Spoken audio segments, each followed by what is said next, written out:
mulai 742.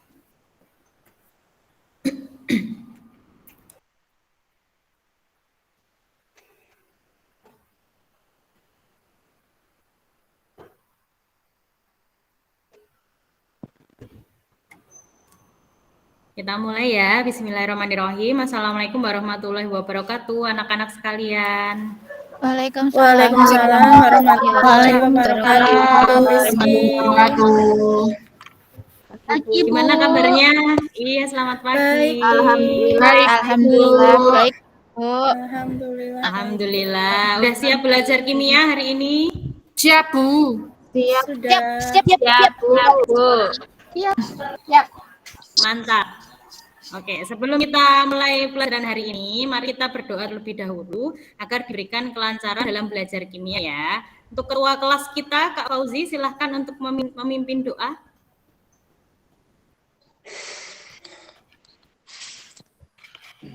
Oke, teman-teman, sebelum pelajaran kita mulai, mari kita berdoa bersama-sama dengan harapan mudah-mudahan pelajaran kita hari ini bermanfaat dan kita diberikan kesehatan serta kelancaran. Teman-teman berdoa dengan agama berdasarkan agama dan kepercayaannya masing-masing. Berdoa mulai. Bismillahirrahmanirrahim. Selesai. Oke, terima kasih Kak Fauzi sudah memimpin doa. Nah, anak-anak, apakah hari ini ada teman kalian yang tidak masuk? Tidak, Bu, masuk semua. Nihil, Bu, nihil. Alhamdulillah. Masuk Berarti semua, Bu. ya, sehat semua ya berarti ya. Alhamdulillah, sehat semua. Oke, hari ini kita akan melanjutkan materi kimia unsur, masih kimia unsur golongan utama. Hari ini kita akan membahas tentang golongan halogen. Nah, ada yang masih ingat halogen itu golongan keberapa? 6A, Bu. Golongan 1, Ibu. Nah, 1. 6A, Bu. Bukan, 6A bukan. Nah, itu yang lain. 8. 8. 2A mungkin, Bu. Oh, jadi gue ya. Bukan. 7. Iya, benar. Golongan 7. Nah, Salah semua, Bu. ya. Lupa ya. Habis ini kita ingat-ingat lagi ya. Halogen golongan 7A.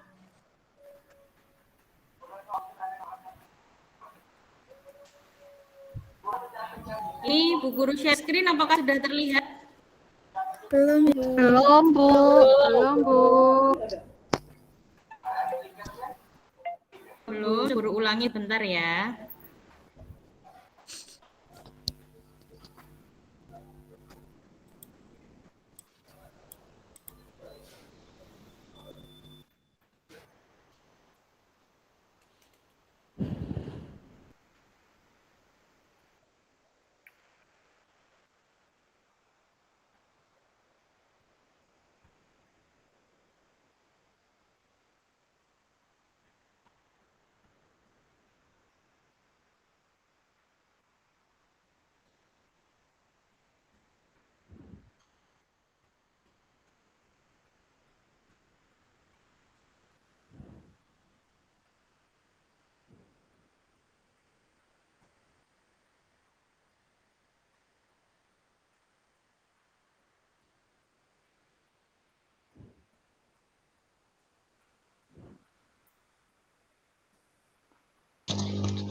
Tidak terlihat, Bu Rizky. Mikrofonnya, Bu. Sudah terlihat, Bu. Sudah, Ibu, sudah terlihat.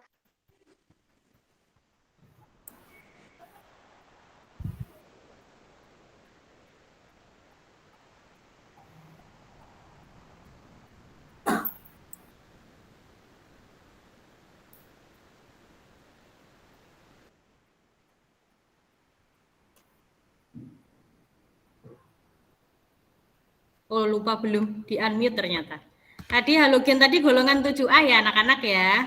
Unsur-unsur yang termasuk golongan 7A ada apa aja? Ada yang masih ingat unsur-unsurnya yang masuk halogen? Cl, Bu. F, Bu. CL, benar. CL itu apa namanya? Apa ya? Klor. Klor.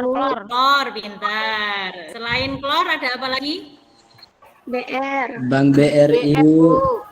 Iya, BRI, benar. BR-nya apa BRI. BR? Brom. Bukan BRI. Kok Bang, Bu?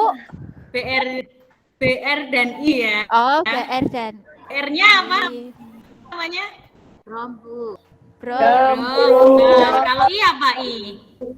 Iya, Iya, Bu. Ya, iodin. Terus satu lagi. F, Ada Bu. satu lagi habis I apa? Iya, Siapa ya, Bu? ada F juga ya, ada fluor. Terus sama ada satu lagi yang unsur radioaktif. AT, Bu. Astatin ini ya. Iya, pinter AT. Sip. F, Cl, BRI, AT. AT.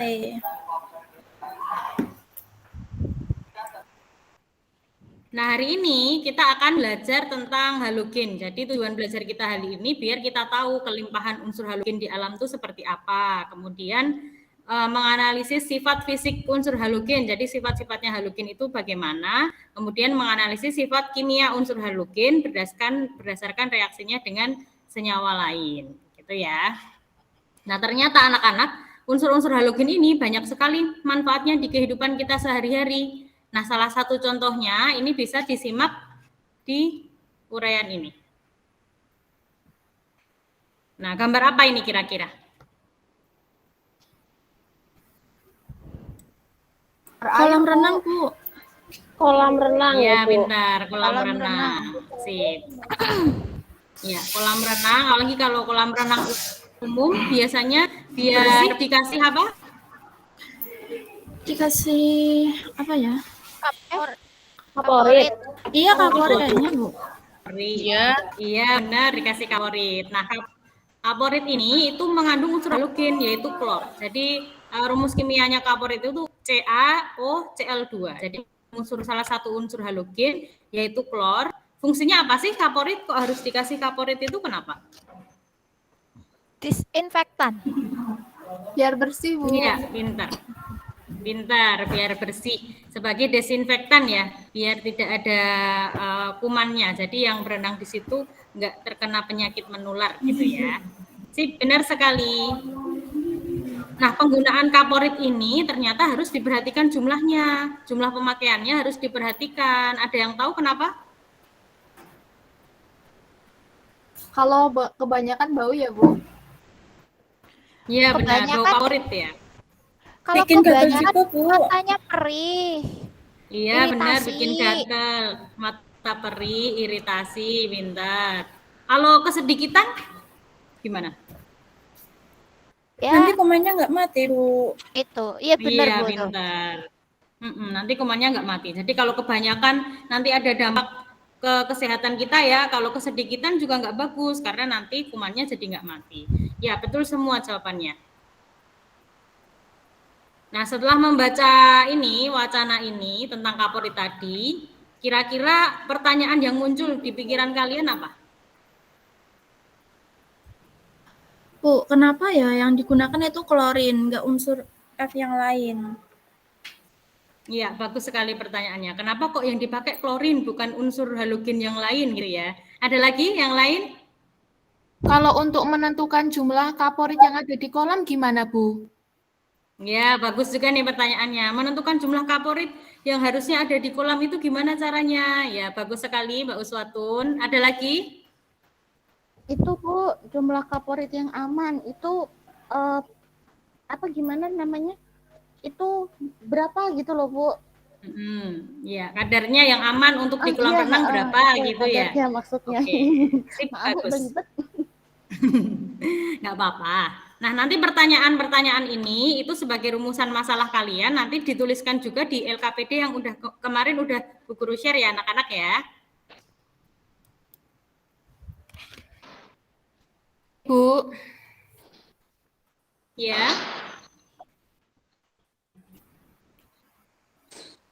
Halo, suara Bu Guru terdengar nggak? Terdengar. dengar. Oke, kita lanjutkan ya. Setelah tadi kalian udah merumuskan masalah, pertanyaan-pertanyaan tentang kaporit. Nah, kita hari ini siap untuk belajar. Ada 3 cara untuk melakukan penyelidikan hari ini untuk menjawab pertanyaan-pertanyaan kalian tadi. Ada 4 plus 1 lagi habis ini. Yang pertama, kalian bisa membaca bahan ajar yang udah Bu Guru share di Google Classroom. Kemudian bisa menyimak video informatif, linknya juga sudah Bu Guru share di Google Classroom. Nah, kalau misalkan kurang nih, kalian ingin lebih tahu lagi, kalian boleh mencari literatur dari internet ya anak-anak. Tapi ingat sumbernya harus sumber yang valid. Nah, setelah Bu, ngerjainnya kelompok apa individu, Bu? kelompok, ngerjainnya kelompok sesuai dengan kelompok yang sudah Bu Guru share kemarin di grup WA ya. Oh iya, Bu. Ya. Hore, kelompokan. Siap, Bu. Siap, Bu. Oke. Ya, kalau sudah berkelompok, boleh gabung di grup kelompoknya masing-masing. Hari ini untuk menjawab pertanyaan kalian, kita akan melakukan penyelidikan tentang menentukan breakpoint dari chlorine demand. Jadi kalau untuk menentukan jumlah kaporit tadi, kaporit yang aman untuk kolam renang tuh seberapa sih? Kita menentukannya melalui percobaan ini ya. Ini praktikumnya secara virtual anak-anak. Jadi untuk setiap dosis klorin yang ditambahkan itu ada yang disebut chlorine demand dan residu klorin. Nah, chlorine demand ini itu jumlah klorin yang tidak tersedia untuk desinfektan akibat reaksi dengan senyawa lain yang ada di kolam renang. Jadi sebelum sebagai agen pendesinfeksi dia udah duluan bereaksi dengan senyawa lain. Sedangkan kalau residu klorin ini adalah klorin yang tersedia untuk proses desinfektan setelah waktu kontak tertentu. Gitu. Jadi yang kita kendalikan kadarnya untuk yang di kolam renang itu adalah yang residu klorin ini. Jadi nggak boleh terlalu banyak, nggak boleh terlalu sedikit. Nah, anak-anak kalau sudah berkelompok, silahkan untuk melakukan praktikum ini secara virtual melalui link berikut. Bisa diakses melalui link berikut. Nah, kemudian nanti kalau sudah bisa melakukan analisis data. Nah, analisis datanya nanti seperti ini, seperti yang sudah tertera di LKPD ya.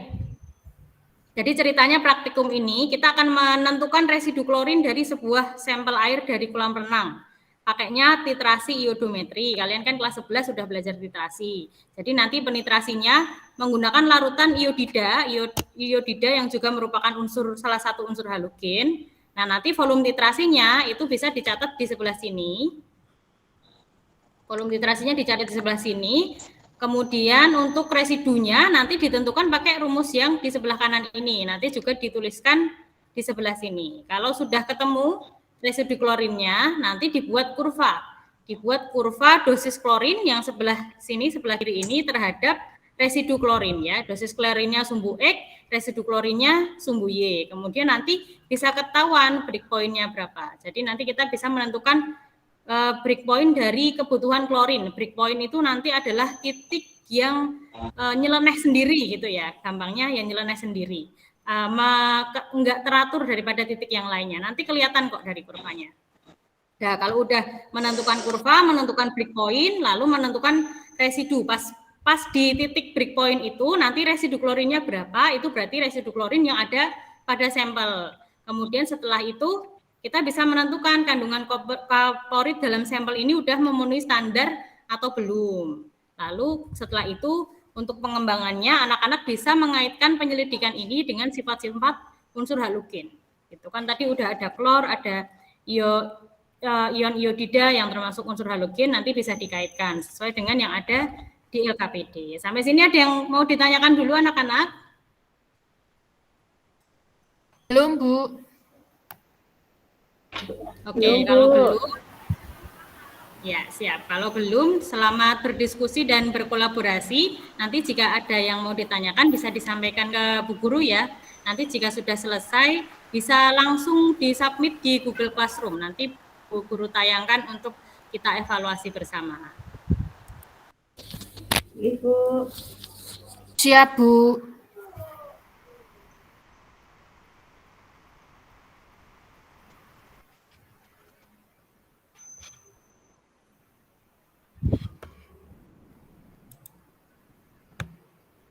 Oke, sudah selesai semua ya? Atau ada yang belum selesai? Sudah, Ibu. Sudah, Bu. Oke, sip. Kalau udah, ya, bagus. Kalau udah, ada yang mau menampilkan hasil analisisnya? Saya boleh, Bu. Boleh. Dari Mbak perwakilan Suci dari kelompok berapa? Bu. Kelompok 3, Bu Guru. Oke, Bu Guru bukakan yang sudah dikirim kelompok 3 ya. Iya. Ya. Saya sudah Ini ya mengirim hasilnya ke kelompok 3, Google benar yang Classroom, ini Mbak Bu. Suci? Betul, Bu, yang Ya, itu, sip. Bu. Benar yang ini ya hasilnya? Iya. Oke, Betul. silahkan Mbak Suci. Terima kasih, Bu. Sebelumnya, Assalamualaikum warahmatullahi wabarakatuh. Terima kasih, Bu Waalaikumsalam Rizky dan warahmatullahi teman-teman. wabarakatuh. Di sini saya, Suci Larasati, ingin mempresentasikan hasil dari diskusi kelompok kami, kelompok 3, tentang titrasi. Dari hasil percobaan kelompok 3, data pengamatan dari dosis klorin, residu klorin, dan juga volume titrasi sudah ditampilkan di slide. Kemudian kurvanya, dari kurva residu, mohon maaf Bu Rizky, sepertinya saya kurang jelas membacanya, terlalu kecil Bu Rizky tampilan slide-nya.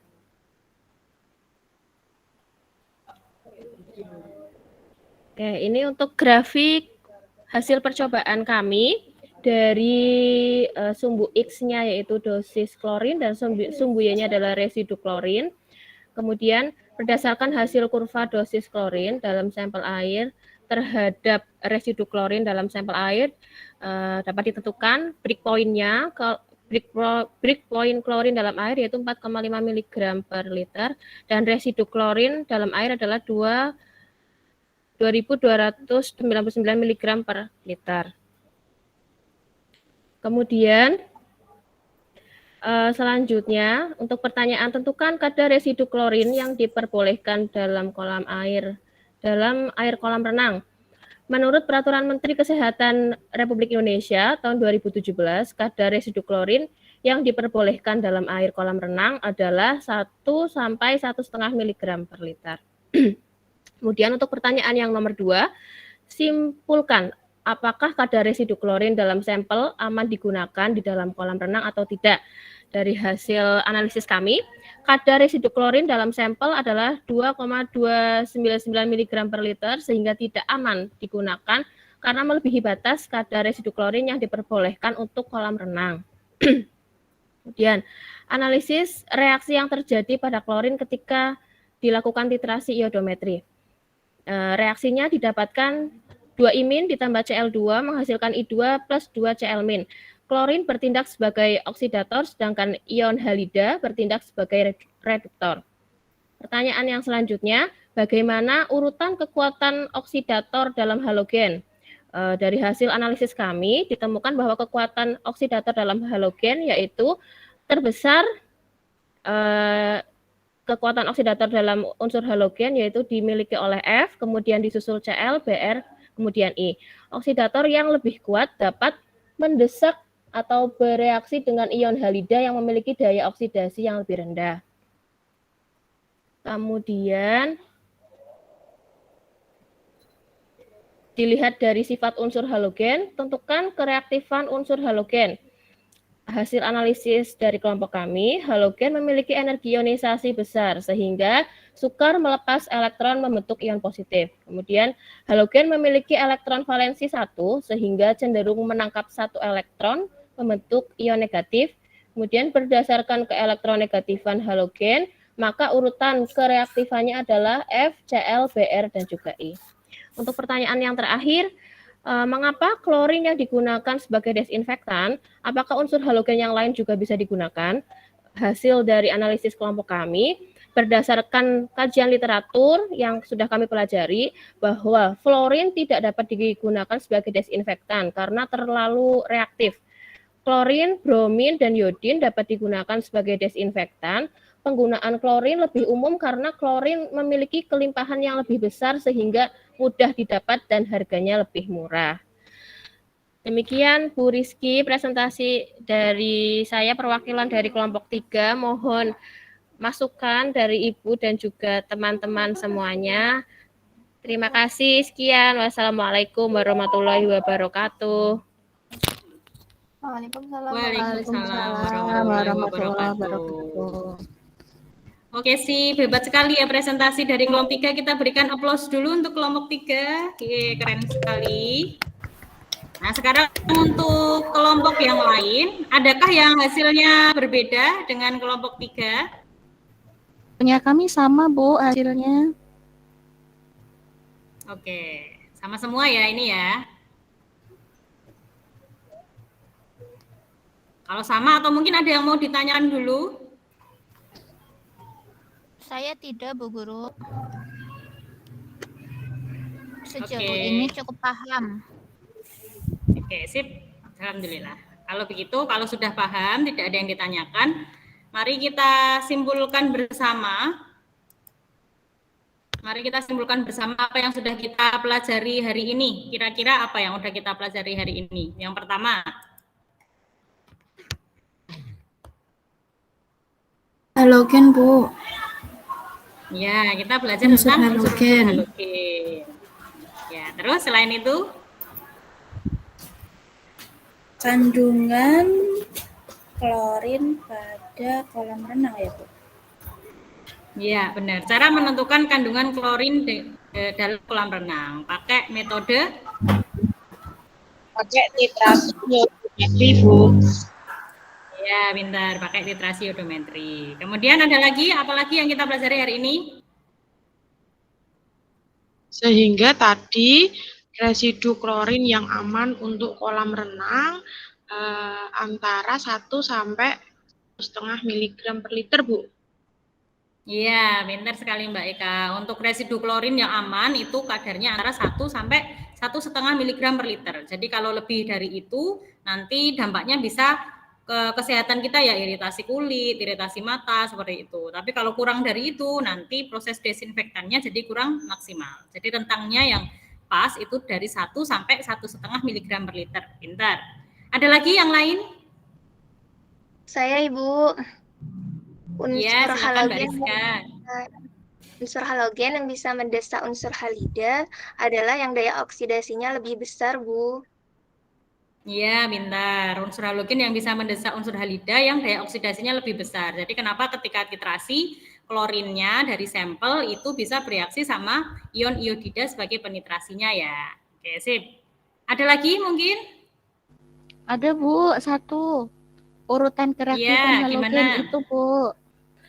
Urutan gimana kereaktifan urutannya? halogen itu yang paling besar itu F dulu, terus Cl, Br, sama I. Itu semakin menurun, Bu. Oke, sih. Berarti yang paling reaktif F, habis itu Cl, Br, dan I. Seperti itu ya? Iya, Bu.